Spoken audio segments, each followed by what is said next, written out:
The country is denying claims that it supplied Russia with arms for the Ukraine invasion. This following accusations by America's ambassador to South Africa, Reuben Brigety, yesterday. The presidency says an inquiry to probe this will be set up, led by a retired judge.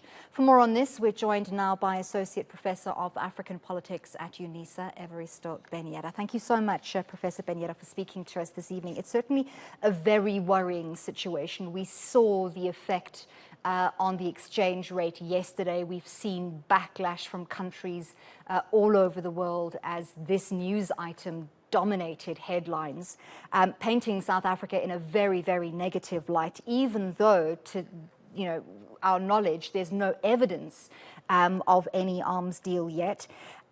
South Africa to summon U.S. Ambassador Brigety to explain his conduct. Do you think he acted outside the parameters of diplomatic protocol? Thank you very much. Good evening, and thanks for having me. Let me begin by saying that war is not a static affair. It migrates from one theater to another, and in the process, it gets complicated, it gets multi-layered, and it sucks in more players, and it claims more victims. And what we saw the United States doing yesterday through its ambassador to South Africa is a shift in the battleground. And it just complicates things on two levels. Firstly, South Africa does not have a lot of capacity to produce weapons to supply to Russia. We have a lot of electricity problems. Dinel has been in the Zondo Commission. There is a lot of allegations of corruption that were said there. So the very capacity of South Africa to produce the weapons is very questionable in the first place. This led to others speculating lightheartedly that maybe we were supplying the Russians with muti and instruments of witchcraft. I'm not sure about that. But again, what then further complicates this issue is the American record when it comes to claims of finding weapons or then not finding the weapons. Remember, it is the Americans who said that Saddam Hussein had weapons of mass destruction. The late Powell was there at the United Nations Security Council. I remember that date very well, 5 February 2003.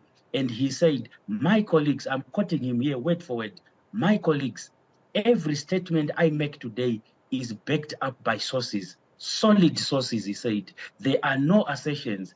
What we are giving you are facts and conclusions based on solid evidence.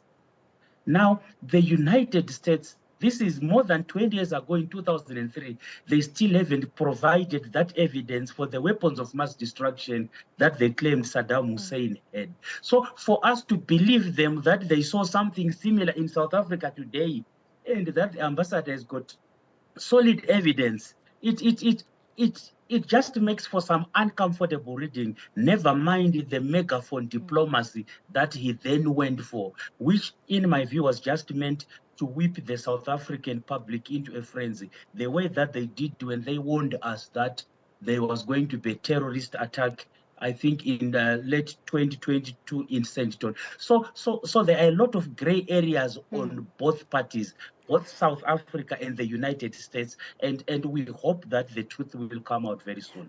Professor, do you think that the USA is trying to strong-arm South Africa into aligning with its stance on the Russia-Ukraine conflict? Because South Africa has claimed neutrality, wanting peace, but not wanting to get involved one way or the other. And do you think this could possibly be a tactic to force us to pick a side? What is happening can be explained in terms of the timing.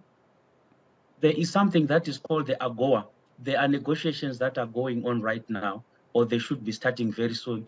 The African Growth and Equity Act, which is an American piece of legislation which accords African countries preferential access to American markets. That piece of legislation is up for negotiation. And then we see discord not only within the South African government regarding its stance on Ukraine, but also lack of consensus on the BRICS region. Brazil does one thing, China does one thing, South Africa does one thing.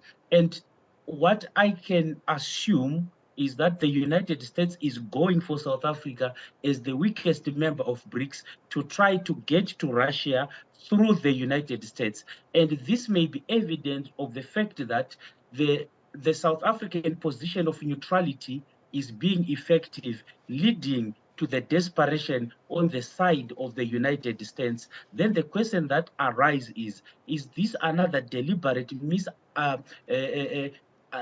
a deliberate attempt by the United States to provoke South Africa into some action, which may then trigger the United States to impose economic sanctions. Like I said at the beginning, this is all still speculation. There are no facts that are there as of now. We have seen just an hour ago a report that Russian President Vladimir Putin has agreed to deepen ties with President Cyril Ramaphosa, this said by the Kremlin. The two expressed their intentions to further intensify mutually beneficial ties in various fields, the Kremlin said in a statement following a call between the two leaders. What do we make of that? Because the timing doesn't make the situation look any brighter for South Africa. It might, in fact, be adding fuel to the fire. In politics, timing is everything. Look at the timing of the exercises, the naval exercises that China, Russia, and South Africa had at in the Eastern Cape. Those naval exercises were done on the anniversary of the Russian invasion of Ukraine. That was not a coincidence. The manner in which the United States ambassador made the press conference and the allegations and the claims of the weapons, that was also specifically timed to cause a certain effect.